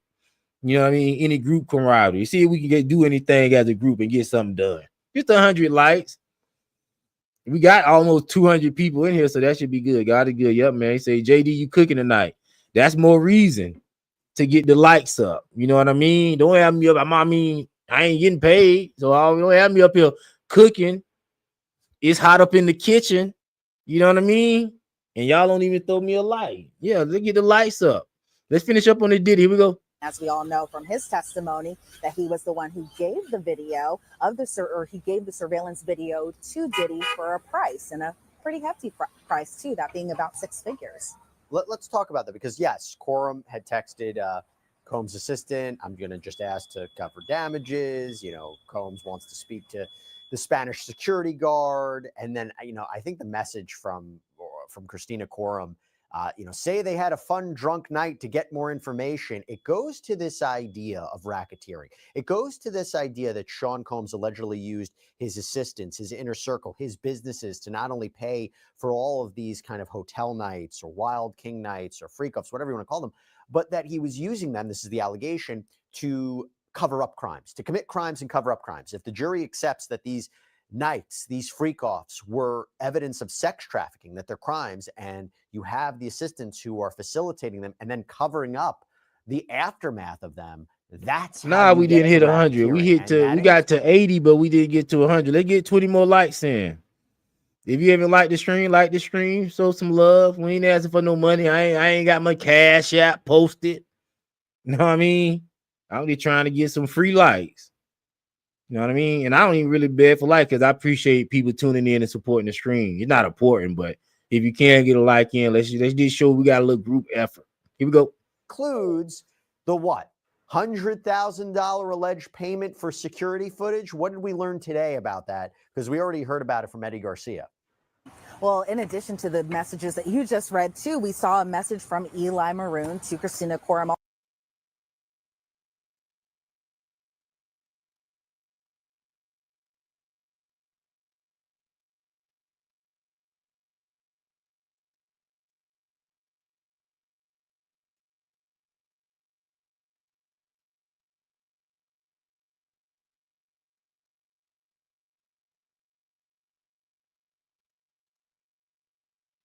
Oh, my bad. I said salute to everybody getting a like in. I ain't gonna repeat what I just said. Sorry about that. Also saying, after Christina Koreman told Eli to say that they had a fun, drunk night, that Eli responded, LOL, no shot, they aren't playing nice. And so then we see some more messages from Christina Koreman to Eli Maroon, where she is saying, did you get security number? PD is asking. PD also being Sean Combs, aka My bad, bro. I Diddy, unmuted it. My bad. Eli responds to Christina Koreman, wouldn't give it to me. Then Christina goes, okay. But I was just saying that y'all like the stream, more people come in and the word get out. And I said salute to Trevor Jackson because he had put a comment in there that said that he always keep his cash app posted. So I say that's something I may consider in the future. But I was saying I don't, post my cash app and stuff. All I'm asking for, like, see if I get to 100. Appreciate it. We almost there. Appreciate it. Well, what's Eddie's last name? Then we see the next day of the timeline, that being March 6th of 2016, where we see text photos, where we see text messages and then photos kind of accompanying these messages of Carrie Morgan and D-Rock, I think at Cassie's condo, where she was after this incident happened, where Diddy messages D-Rock, how is she? And D-Rock responds, she's good. She's eating breakfast. Her face don't look bad. She's good. Call her. She's smiling and laughing with yum. And then we start to get into the messages with Eddie Garcia, and those being the messages the day after on March 7th of 2016. So we see a text from Cassie to Diddy where she says, I wish I could crawl into bed until I look better. Then we see the number of calls between Eddie Garcia and Diddy between 11:03 a.m. on March 7th to 1:22 p.m. on that same day. Then we see some more calls that were made from 1:25 p.m. to 2:02 p.m. So just a lot of calls that we were seeing.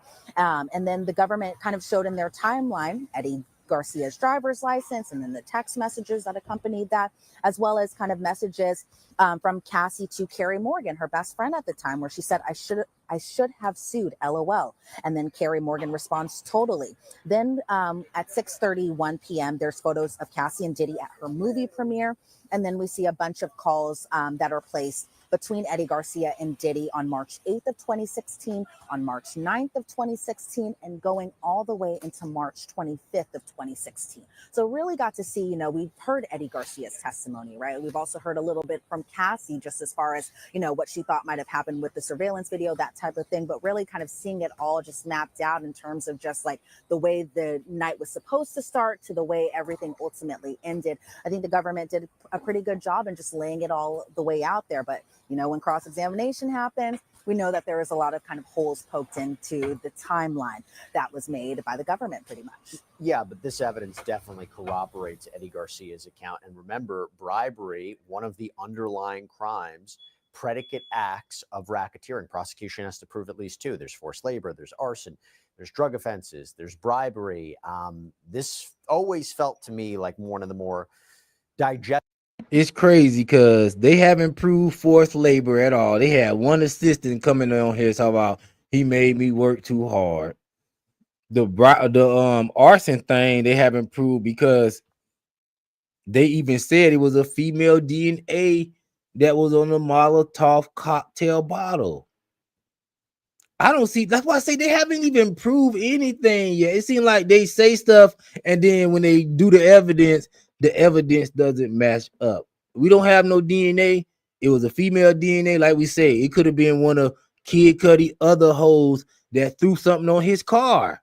that had a designer rag. That's very possible. That might have been one of the designer rags that Kid Cudi brought her as a gift, and she was trying to send him a message. He probably knew that wasn't Diddy, but tried to blame it on Diddy anyway. So, and like I say, if y'all say Diddy ran up in his house, what's the purpose of him trying to destroy his car? Diddy ain't no thought. Well, he got to sit here and be destroying property and shit like that. Come on, y'all. But like I say, nothing has been proven to me so far of what they say. So it's I don't see it. But like I say, we'll see. It's gonna be a long road ahead of all of us. And like I say, the day of the verdict, I'm screaming that whole day until we get the verdict, and we're gonna see what it is. It's gonna be a shocker. Listen, I'm almost at the 2-hour mark. Make sure you get a like in on your way out the door. I appreciate everybody for tuning in. I will be pulling back up on y'all tomorrow with a stream, and also look out for my daytime streams. That's a very personal stream where I just talk to the people. We chop up game. They be in the comments. They be in there asking me for advice and different things like that. So just pull up on me in the afternoon around about 1 or 3 o'clock, and I do a little quick live stream and just holler at the people. So that's another interesting thing that I do. Addition to, y'all already know, the daily nighttime live stream that we do. We had a great conversation about Tyler Perry at the beginning of the stream. Make sure you go back and peep that out. It was great. It was a great stream today, man. I appreciate everybody for participating. Get a like in on your way out the door, sub up on your way out the door. I'll see y'all tomorrow. Appreciate it. I'm out.